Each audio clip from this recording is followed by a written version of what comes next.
Coming up today here on the Raiders Report, I got some juicy trade rumors around Gardner Minshew because is he done in Las Vegas? On top of that, some must-see rumors around Brock Bowers. Where does he rank amongst all NFL tight ends right now? And then it's time for Andre James to be. I'll let you know what it's time for Andre James to be here in a little bit. Let's talk about Gardner Minshew, though. Is Minshew done in Las Vegas? When I say this, I mean he's never going to start another football game for the Silver and Black.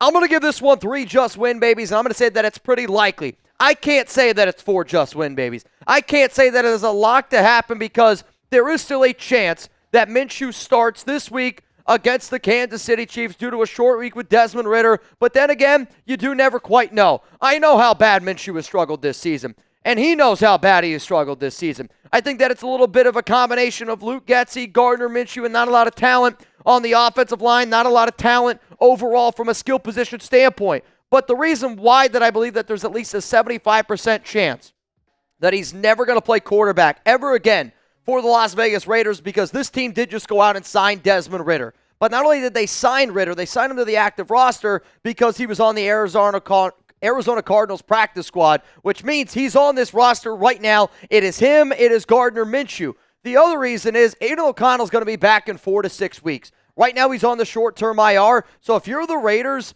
and you were confident in Minshew or you were confident in Carter Bradley, you would have never made the move for Desmond Ridder because you would have said, let's just roll with Gardner Minshew for basically 3 games because we got to bye, and then when Aiden O'Connell comes back, we'll hand the keys to him. They didn't do that, and they didn't do that because we got to be able to face the facts. Minshew has been the worst version of himself that, quite frankly, I have ever seen. He's got a 54.6 completion percentage in his last 3 games, 421 yards in 3 games, 1 touchdown, 6 turnovers, and 2 of his 6 turnovers were defensive touchdowns.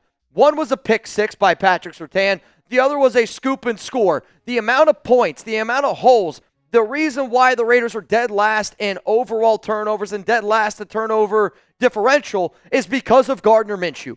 And this is a football team that, we have to face it, needs to be able to take care of the football, or else you're not going to win any games. The Raiders going out and signing Desmond Ridder is AP and Telesco saying, I know that we got big goals for 2025, but I don't want to tank this season, but I'm also not just going to roll over and play dead. Here's the pinned comment on today's show. This is the number 1 question that I want the entire nation to answer. You got to pick one to start this week. Gardner Minshew or Desmond Ridder? Let me know your answer down below. If it's up to me, I'm rolling with the doctor. I'm rolling with number 10. I'm rolling with Desmond Ridder. And it's not that I'm going to sit up here and go, Desmond Ridder is a great quarterback. I don't think that at all. Quite frankly, I think if anybody actually watched my draft coverage back in 2022, before Ridder ever got drafted out of Cincinnati, I was up here saying, I don't want the Raiders to draft Ridder. I don't think Ridder's going to be a very good quarterback in the NFL. I don't think Ridder's a very good QB right now. But what do we have to lose? Somebody said, why the pause? I know, I'm not a bear. Let's go talk about, though, if I'm going to say that it's time to start a guy like Desmond Ridder, then what exactly is Gardner Minshew going to do here for this team? To me, you got to think about potentially trading him. And I'm not saying that there's a 3 just win babies chance of the Raiders trading him. I'm saying that I'm at least trying to trade Gardner Minshew. The reason is the NFL trade deadline is November 5th. It's coming up. You got the Chiefs game. You got the Bengals game. You got only 2 games to be able to move on from Minshew. And when you look at his contract for the Raiders, it makes it a lot more difficult to trade Minshew next season than it does this season. And whatever team ends up making the deal for Minshew, it would only cost them $324,000 per game. Minshew this season for the Raiders, from a base salary standpoint, is at $5.6 million. So the team would take on $5.6 million, but since we've already played some games this season, divided by 18, that's how you get that number there. Minshew's cap hit, though, next season is $14 million. I hate to break it to you. If we go into the offseason and Minshew is the last time we see him play and Minshew is on this Raiders team, are you going to want to pay him $14 million? The answer to that is hell no. But the Raiders, if you cut Gardner Minshew during the offseason, you actually eat more money in 2025 offseason compared to if you trade him right now. And even if you trade him for a 7th-round pick in the 2026 NFL draft, you got to try. I'm not saying that there's going to be a team out there that's willing to do it, But if we are trying to plan for the future, and if we are trying to plan for 2025, it does actually help out the Raiders more to trade him this season before the NFL trade deadline than it does in the offseason, because nobody's going to trade for $14 million, which means the Raiders will have to end up cutting him, or you're going to pay a quarterback $14 million like Gardner Minshew to be your backup. So with me saying that, to me, there are two teams right now that I could see potentially giving the Raiders a 7th-round pick in the 2026 NFL Draft. The first team is the Miami Dolphins.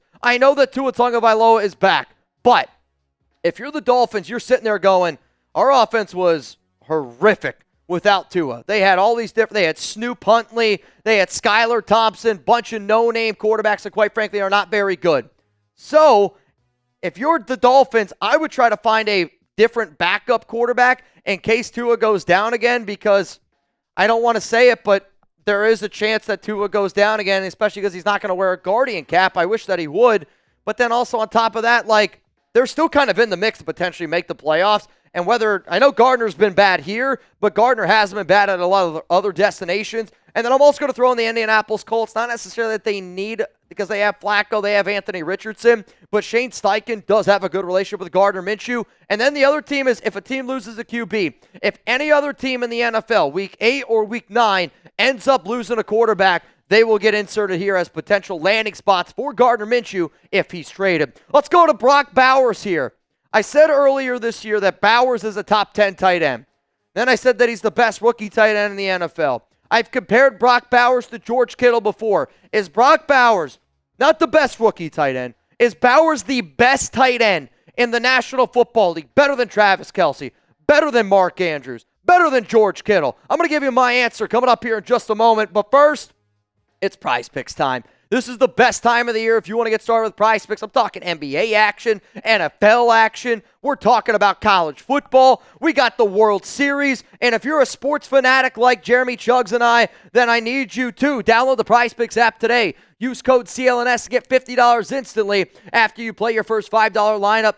Heck, Prize Picks, run your game. Sign up today and get $50 instantly when you play $5. You don't even need to win to receive the $50 bonus. It's guaranteed. Prize Picks also offers weekly promotions that can lead to big-time payouts. Prize Picks is the only real money daily fantasy platform with an injury insurance policy, so your lineups stay in play even if one of your players gets injured. Your player leaves in the first half and doesn't return, Prize Picks keeps your lineup alive. Prize Picks is the best way to get action on sports in over 30 states, including Cali, Florida, Georgia, and Texas, and you can now win up to 100 times your money on Prize Picks with as little as 4 correct picks. So download the Prize Picks app today.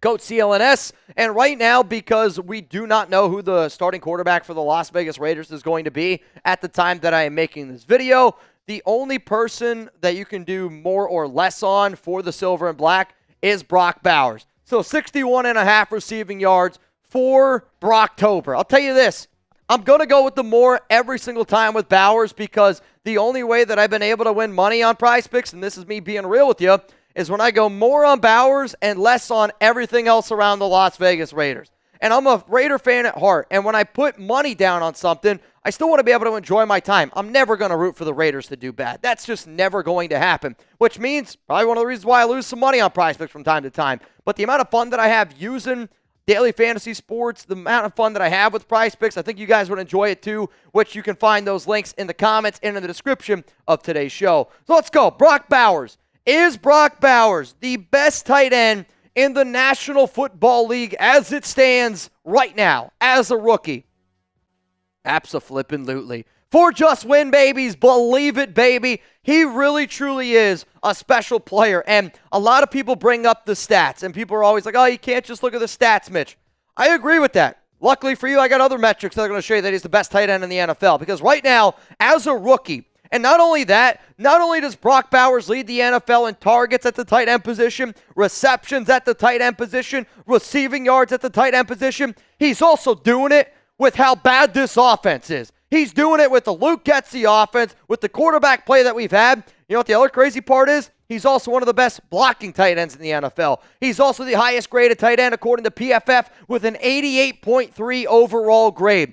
Bowers can beat you in so many different ways. He is that Swiss Army knife. He is a player that I was excited when the Raiders drafted Bowers because I knew how good he was, but I didn't expect him to be this good right away. He's lining up at tight end. He's lining up at wide receiver. He's lining up at fullback. Right now, he's the number one player you're concerned about when you go up against the Raiders, which maybe isn't saying a lot, but look at these 2024 stats and the fact that he's doing all this on an offense that is as bad as what this offense is. Because some people are going to be like, oh, well, Mitch, he's tied for 10th in receiving touchdowns. Imagine if Brock Bowers had himself a quarterback. Imagine if Bowers had himself an offensive coordinator.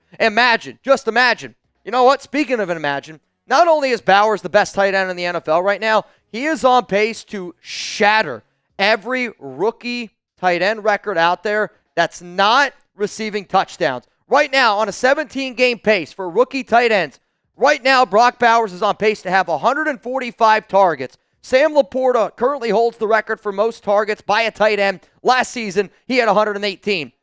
Bowers going to shatter it. Receptions. Right now, Bowers is on pace to have 114 receptions by a rookie tight end. Sam Laporta holds that record, on pace to shatter it by almost, 40 freaking catches, 30 catches, and then receiving yards. Brock Bowers and Mike Ditka. I hope that we get a different picture for Mike Ditka because that's not the best one that I've seen. But Bowers on pace to break that picture, that record. I don't know, man. Ditka looks like he's somebody who shouldn't be. I'm not even going to get into it. He looks like somebody that you specifically should hate. So here's the thing. Brock Bowers is having the greatest rookie tight end season of all time with this current Raiders offense. That's why Brock Bowers is the best tight end in the National Football League. So I want you to click the like button. If there's one person on this offense that deserves the nation to still rally behind, if there's one person that should give you hope for the offense going forward in the right direction, it's this guy right here. He was dominant in the SEC. He was the best player on arguably the best college football program from a 3-year sample size that I've seen in a while in the Georgia Bulldogs. He is a champion, but he's also a leader on this team, and I think he's right now the best tight end in the NFL, which means that he's better than Travis Kelce, and I can't wait to show him. I can't wait to see Brock Bowers show the entire world, to show the Chiefs kingdom, to show all the Chiefs fans out there, but to show the nation that I'm going to show up every day, and I'm better than Travis Kelce. Let's go to the final rumor here on today's show. Is it time to move on from Andre James? Yes, absolutely it is. This one to me is for just win babies, believe it, baby. I'm not saying simply we just got to trade him. I'm saying I'm picking up the phone and I'm going to call teams like the Rams right now. They're picking up the phone. They're calling teams asking who's interested in Cooper Kupp. Guess what? If I'm the Raiders right now, I'm doing the exact same thing, and Chugs just said, I bet you the Houston Texans would be interested. There's a lot of teams out there that I think would take a chance, a flyer on Andre James, just because I get it, he's having a bad year this season, but I think a lot of teams around the NFL go, well, I think the Raiders are just a really bad football team right now. But James, for 3 years leading up to this, got better and better and better, and showed that even in his past, he can play guard, he can play center, and if you're unable to trade him, I'm putting his ass on the bench. I'm not benching him in Week 8. I'm not benching him in Week 9. Mitch, why wouldn't you do that? Because if you end up doing that, then you're going to really kill his trade value, which I'll say you're probably not going to get a lot for him. I'd say right now, if you could trade Andre James, you're probably getting a 6th, maybe 6th, probably a 7th round pick. But I will say he's the weakest link on this offensive line. And not only is he the weakest link on the offensive line, he's the center. He's a bad fit with James Craig. He's a bad fit in this current offense. And I was excited when the Raiders brought back James because I was hoping that we'd see the Andre James that we've seen over the past 3 years, a guy that's gotten better. But he looks like a dude that's a little bit unmotivated. Maybe he got paid. Maybe he's not putting in the same effort and time. But he is getting beat on a consistent basis time and time and time again. And, you know, a lot of times we point the finger at Minshew. You point the finger at Aiden O'Connell. You point the finger at Luke Getsy. But it's really hard to be a successful offense in the NFL when you got one of the worst centers in the league. And according to PFF and according to my eyeballs, Andre James is one of the worst centers in football right now. So what am I going to do? I would put James on the bench, and I'd say you got two options at center. Either you put the rookie Jackson Powers-Johnson at center to just see what he's potentially able to do. You drafted him in the second round after all. Or you put Dylan Parham at center. And then if I'm going to put Parham at center, I'm just going to put JPJ at left guard. And then somebody goes, well, Mitch, What are you going to do at right guard? I'm so happy you asked. You got to keep starting Jordan Meredith. Jordan Meredith deserves to start for the Raiders right now. Meredith was, according to PFF, one of the highest graded players during the preseason, and right now he's one of the highest graded offensive linemen in all of the NFL. I know that it's a small sample size, but like when you turn on the tape, and then when you see that a player's got an 87.6 overall grade, and when the tape and the grades match up according to PFF, it looks like Jordan Meredith actually likes being in this offense, that he's actually comfortable being in a James Craig offense. So I'm telling y'all right now, if you can't trade away Andre James, which his contract's not that difficult to move on from, and I'm taking draft capital. That's what I want, because I'm also trying to plan for the future. I would rather either start Dylan Parham or JPJ at center, and then whoever doesn't start at center, I put that person at left guard. I put Jordan Meredith at right guard. I don't want to bench Andre James and get nothing for him. But I will say that it's the biggest, weakest link we have right now on this offensive line. So because of that, you either trade him or you put him on the bench, but you can't bench him until after the NFL trade deadline. So one more time here, I believe that it's very likely, pretty likely, that Gardner Minshew doesn't play another snap for the Las Vegas Raiders. I'm trying to trade him. If I can't trade him, then he's probably just going to sit on the bench this season, and unfortunately, the Raiders are more than likely going to have to move on from him next offseason. Is Bowers the best tight end in the NFL? Yes, absolutely. Is it time to move on from Andre James? Try to trade him here over the next 2 weeks. If you're unable to try to trade him, then you bench him, and then you keep rolling with JPJ, Dylan Parham, Jordan Meredith there on the interior.